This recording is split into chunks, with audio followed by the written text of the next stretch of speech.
Signage used to be cool. Today it's all plastic and LEDs, but back in the day, signs were an art form. They had neon, chasing lights, swooping arrows, spires, diving girls, and sputniks. What's up, nerds? Of course, I'm not talking about capital S Sputnik, although that's where the name comes from. I'm talking about lowercase Sputniks, the proto-satellite ornaments that once adorned motels, cafes, and shopping centers across mid-century America. Some of these spiky objets d'art even had names like the Rotosphere and the Neolectra. If the image of a Neolectra elicits memories of anxiety and flannel, by the way, there's a reason for that.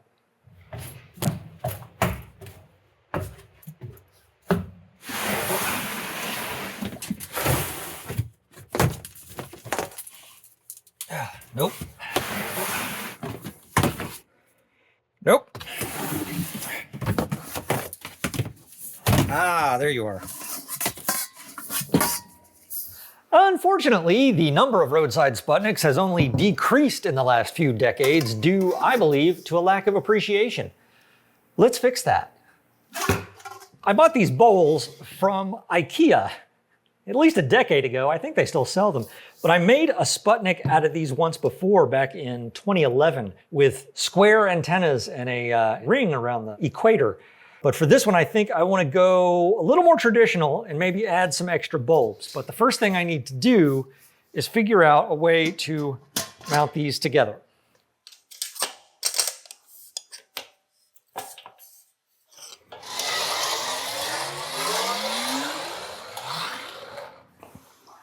There's that sound.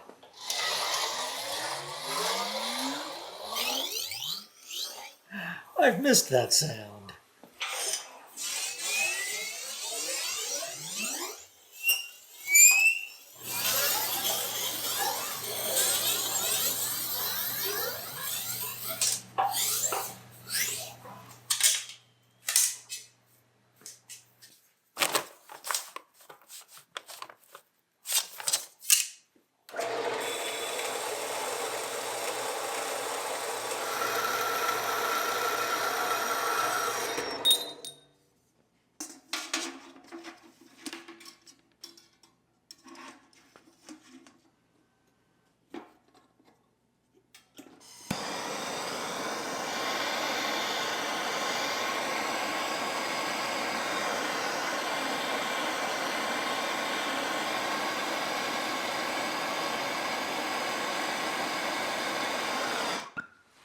That is not going the way I wanted it to. All right, gonna try it this way. This stuff is AlumaWeld, by the way. It's brazing rod. I talked about it in a previous video on working with aluminum. It's very tricky to use, but we're gonna give it a shot.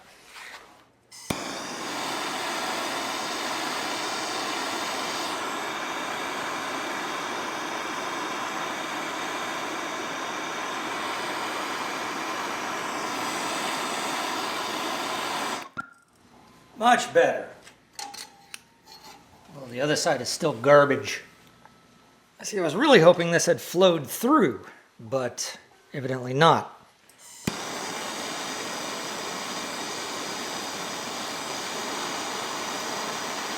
Oh, there it went. Okay.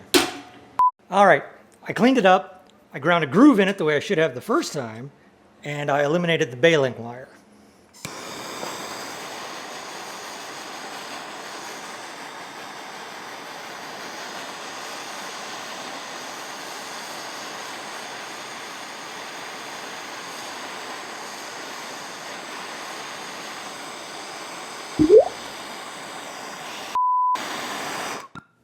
Oh, that narrowly missed my foot. I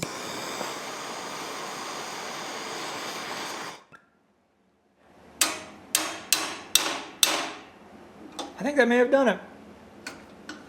The brazing rod was a bad idea. For a fillet, it can be great. For a butt joint like that, I should have known better. It immediately cracked, so I cut a new piece. And I'm just going with some good old-fashioned squeezy rivets. This one is just for me.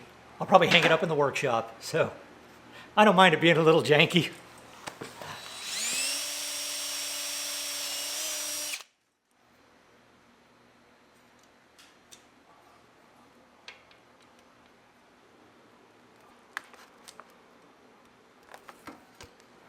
and that should work just fine.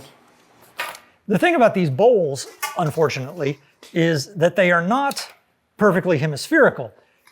They're actually a little short for their diameter. So when you put them together, and I don't know how this is going to look on camera, but in person, when you stack them, it actually looks a little bit squished.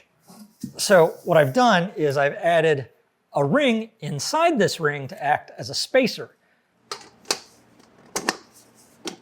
The bowls rest on the lip of the inner ring, and that way it looks a little more round. It's never going to look perfect because, again, not hemispherical. It's got a little flat spot here, but once I get all the antennas and the bulbs on, should look pretty good.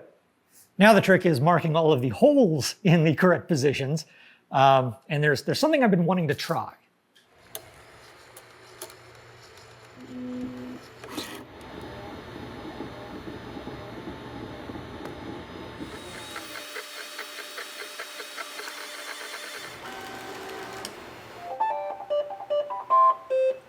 So this is the A1 3D printer combo that BAMBU Lab recently asked me to try out, and I am testing it on this project. I had to set it up on my CNC here because I've got no other available space right now. I'm loving it so far, but the first thing I wanted to do was make a drilling template. In the past, what I've done is I've made a form using either aluminum sheet or masking tape that I then had to manually measure and mark, which is extremely tedious and only as accurate as I'm feeling that day. This time, I went ahead and modeled up the whole Sputnik infusion, of course, just to figure out how I wanted to lay everything out, and then I created a drilling template directly off of that.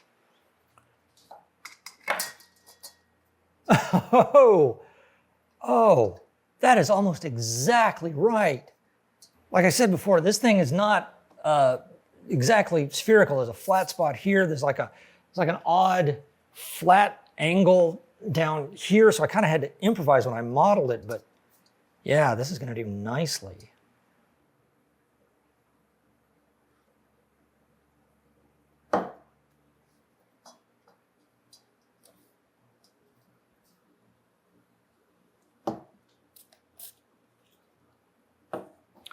By the way, just a heads up for anyone who's thinking of starting to, get into making stuff.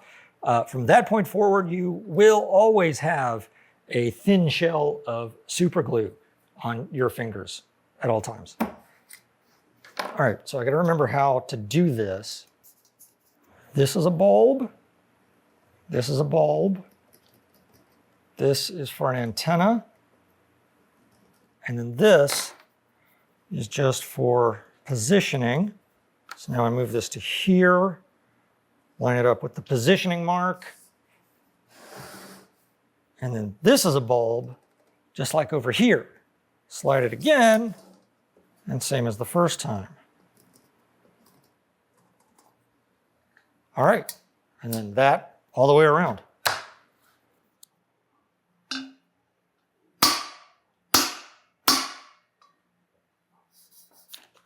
Now, I recently discovered the existence of this stuff.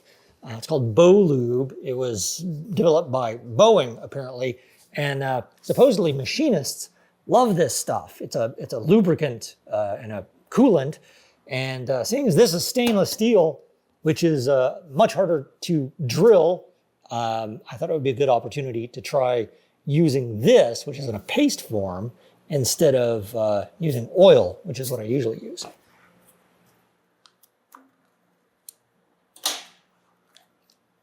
Oh, that actually looks tasty. I don't know, I guess I'll just dip it in here. Okay.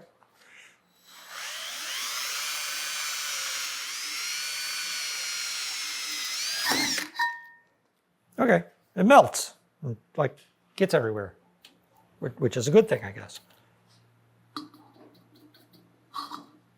I'm probably using this totally wrong, so anyone with experience can kindly correct me in the comments.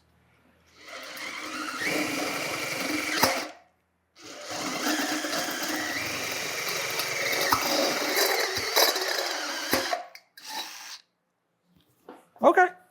I guess the true test is to see if I burn any of my bits, because I am notorious for burning up step bits.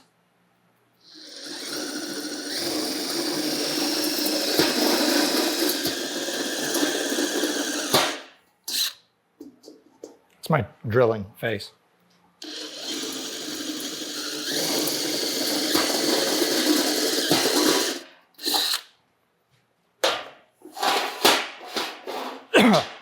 Oh, that smoke went right in my throat. Ugh. Tastes like industry. Okay.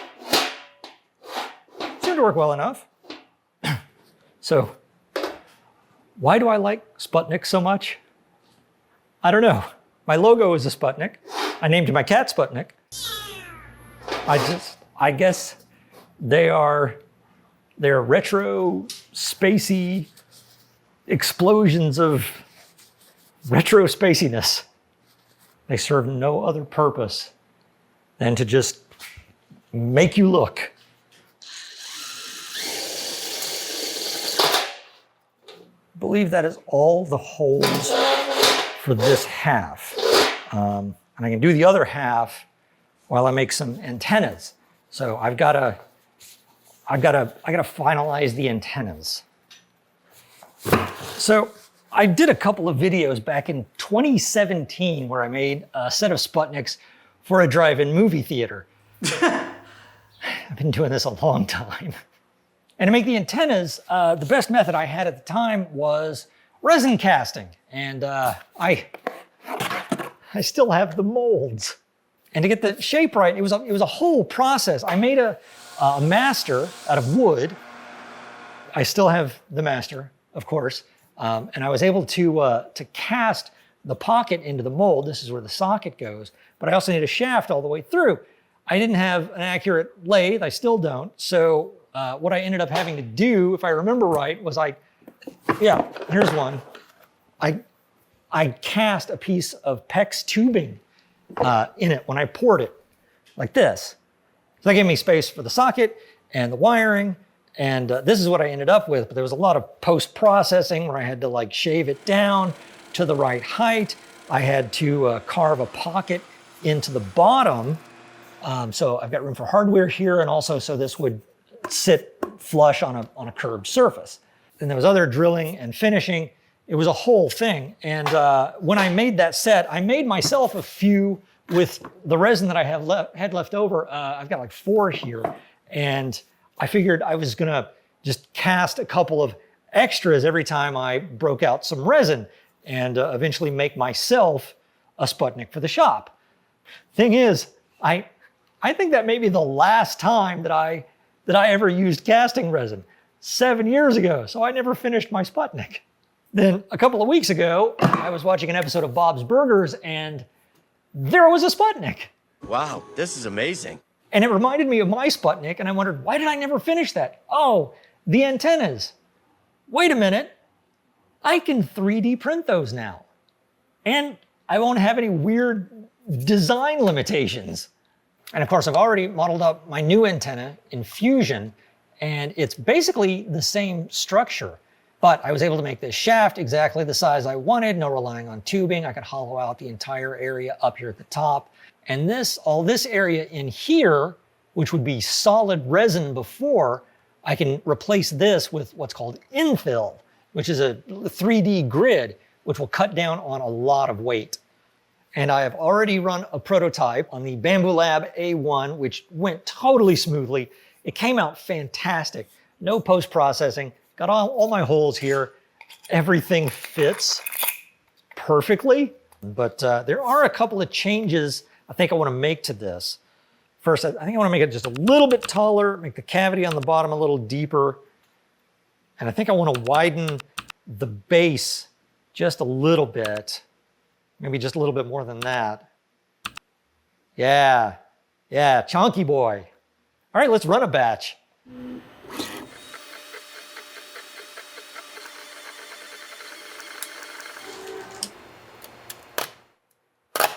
Oh, very nice. And I bet I can use this to pop out the support material.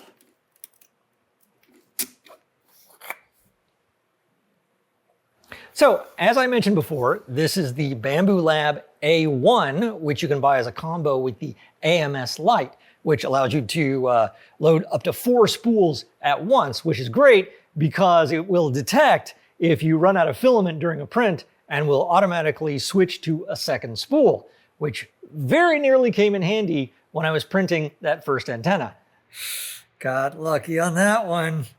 It also automatically detects what's on each of these spools and makes multicolor printing a breeze. I dipped my toe into that just a little bit by printing some nifty little zippy bag dispenser bins that I designed for my storage unit that I built in my last video. And I'll be honest, after using BAMBU's flagship X1 in my video on building my cat, a rocket ship, I expected to be a little disappointed using their more budget-friendly model. I was not. I unboxed it, I started printing right away, and the performance has been terrific. It was easy to assemble, everything was satisfyingly labeled and color-coded, which makes a great first impression for somebody like me. It ran a sophisticated calibration routine similar to the X1 that didn't just level the bed, it tested itself at different vibration frequencies for faster printing, and it checks its own motor noise at different speeds and does some magic to make them quieter, and it is quiet. It's also fast. It's not quite as fast as the X1, but it's not a whole lot slower either. A batch of antennas on the X1 takes 9 hours, on the A1 takes about 10 hours, 45 minutes, which is only about 20% slower, I think, if my math is right. Full disclosure, BAMBU is sponsoring this video, and I do have an affiliate link down below if you decide to buy one of these or anything else over at their site, but that is not the reason that I am saying I would recommend this printer. I am not an expert at 3D printing. I don't like to do a lot of tweaking and troubleshooting. So especially if you're thinking of getting into 3D printing for the first time, or if you'd like to just expand your workshop, even if you're a woodworker, that is a big wasp.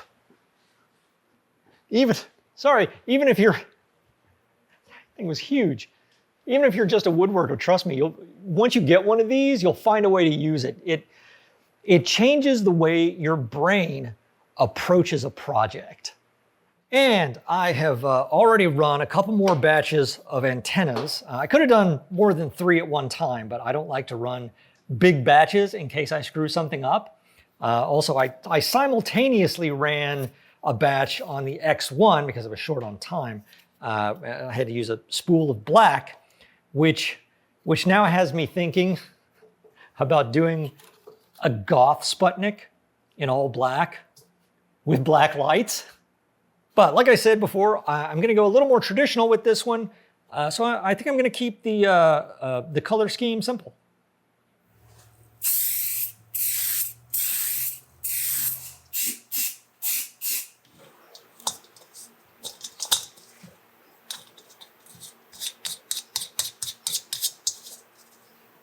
Now, this is not something I would normally do, but I'm going to be painting this very light color, and I don't have enough of these sockets in white. I only have enough in the black, and I don't think that's going to look very good. So I'm going to pre-wire this and then paint it all at once. But to protect the contacts, I'm going to stick corks in them.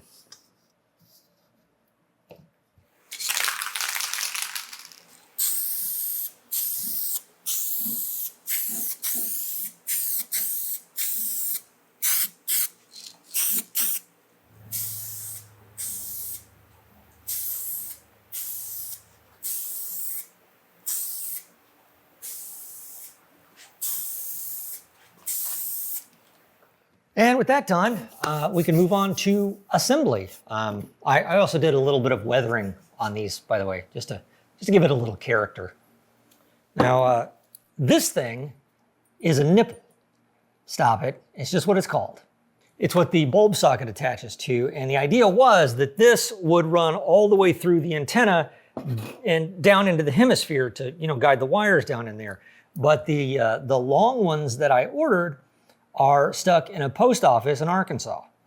But luckily, I had enough of these slightly shorter ones to complete the project anyway. So what will happen instead is that it will stop in this cavity, and I can fasten it here. Originally, this would have fastened inside the hemisphere, which technically would have held the antenna on, although I don't really like to use anything with lamp hardware as anything structural. It's just me. So regardless, this was going to have 2 screws that hold this on. But to do that, I'm going to need some threads in here. And I had talked about heat set threaded inserts for 3D prints in the video on the rocket ship, but I didn't have any at the time. However, I have now bought some, along with an adapter for a soldering iron, as well as also a new soldering iron. And really, all you've got to do is just press the soldering iron into the insert. It heats it up pretty quickly, and it starts to melt its way into the plastic. And this takes a few seconds, but just before I get it all the way in, I press it down with something flat to try to make sure it's level. And that gives us a nice thread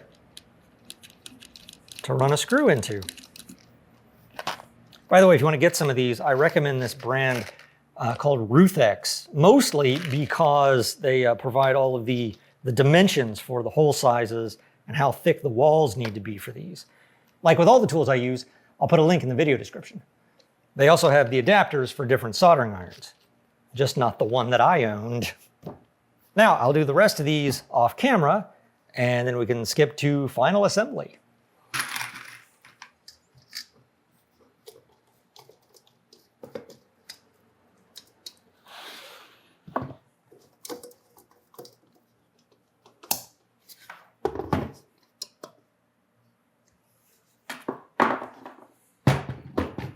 All of the panel mount sockets, these guys here, those are all, they come wired on a string. So these are all already connected to each other. In the antennas, those are all separate sockets. So they've just got the wires sticking out here. To connect these together, I'm using these guys. These are inline wiretaps. And the way these work is, I've got my main wire here. This is going to go to power. And you slip this onto that. It passes all the way through. And then the wire from the socket, the end of that, sticks in this side. And it's got this blade sticking out here. I just squeeze that down. And then that pierces both wires and connects them together. And this neutral wire and also a hot wire will run all the way around to each of the sockets. It's an easy way to wire all of these in parallel. And power will come in through the top antenna, which does not have a socket.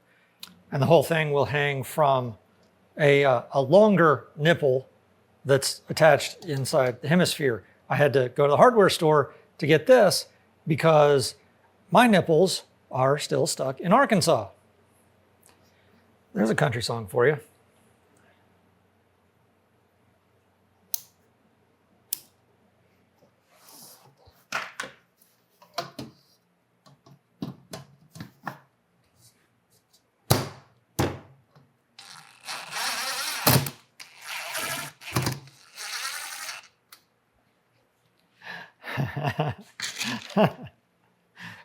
It's absurd.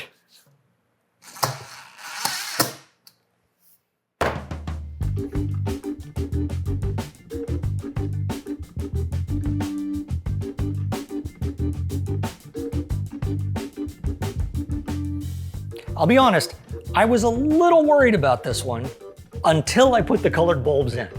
Now to me, this looks like a classic Old school motel Sputnik. I was tempted for a minute to auction this one off, but this one, I think this one it's staying with me. It's gonna stay here in the workshop and do what it was meant to do and serve absolutely zero purpose. Oh, and don't miss out on BAMBU Lab's exciting deals of the year. From December 3rd to January 3rd, explore amazing offers on the campaign page and grab the best deal of the season. Click that link below. Help me stay here in the workshop and keep making crazy crap like this. What crazy crap should I make next?